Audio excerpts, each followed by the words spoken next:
पार्श्वदेवी रे एटा हला माँ विमला मंदिर एटा मालो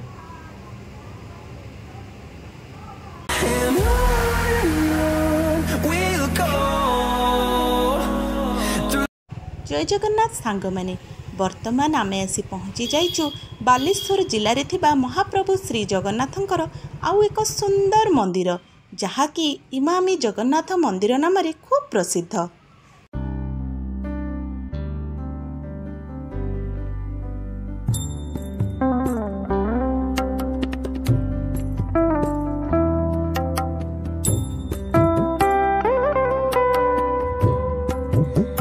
इमामी जगन्नाथ मंदिर बालेश्वर ठारू 7 किलोमीटर एवं भुवनेश्वर ठारू 190 किलोमीटर दूर में अवस्थित।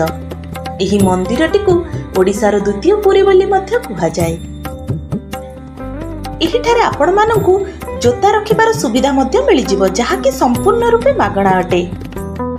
जोता रखि सारिबा परे मंदिर भितर को प्रवेश करने पूर्व आपण को पाद धोइबा पई एहिठारे किछि सुविधा मध्य रही अछि जहा द्वारा आपण माने निजर पाद धोई मंदिर भितर को प्रवेश करि परिबे।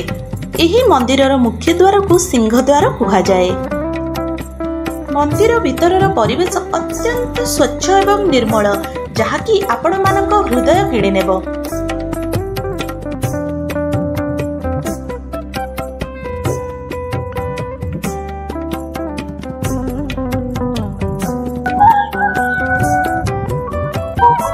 मंदिर भितर जा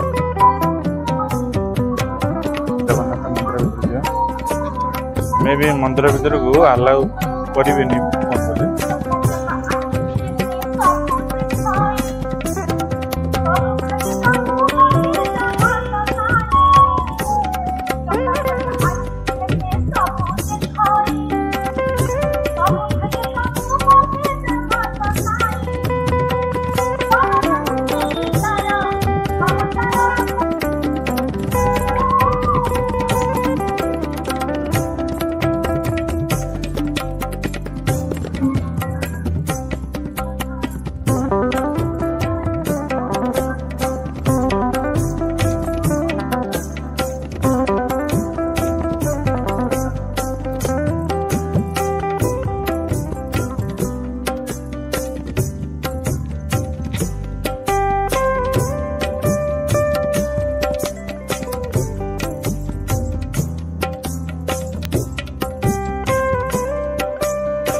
तो सांग माने मंदिर भीतर ठाकुर फोटो आप उठे पारे किंतु वीडियो करें मो फोटो उठे आपको वीडियो देखिदेवे।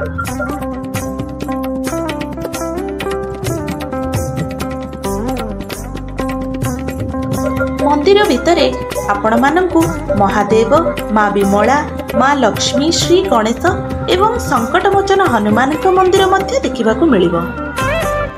इमामी जगन्नाथ मंदिरटी एही परि भाबरे गढ़ा जाइछि। आपणको देखिले पुरीर आउ कोणार्क मंदिरर मिश्रण भଳି देखाजिवो। आपणको किछि मात्रारे पुरीर झलक मध्य मिलिबो, किछि मात्रारे कोणार्क मंदिरर झलक मध्य मिलिबो।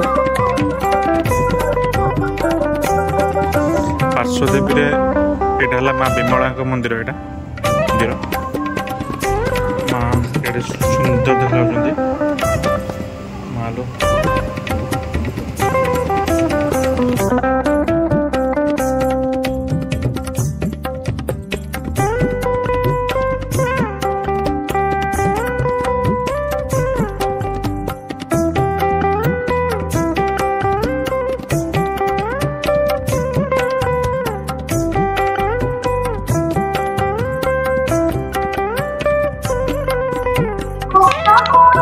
एठी प्रभु श्री हनुमान का मंदिर अच्छे देखे प्रभु हनुमान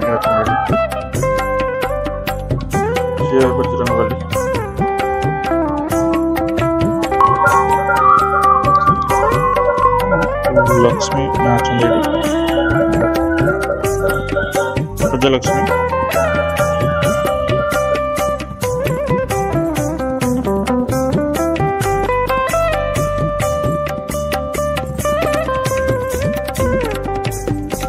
କରୁଛି ଇମାମି ଜଗନ୍ନାଥ ମନ୍ଦିରର ଏହି ଭିଡ଼ିଓଟି ଆପଣମାନଙ୍କୁ ବହୁତ ଭଲ ଲାଗିଥିବ। ଯଦି ଭଲ ଲାଗିଥିବ ଆମ ଚ୍ୟାନେଲକୁ ସବସ୍କ୍ରାଇବ୍ କରିବାକୁ ବିଲକୁଲ ବି ଭୁଲିବେନି।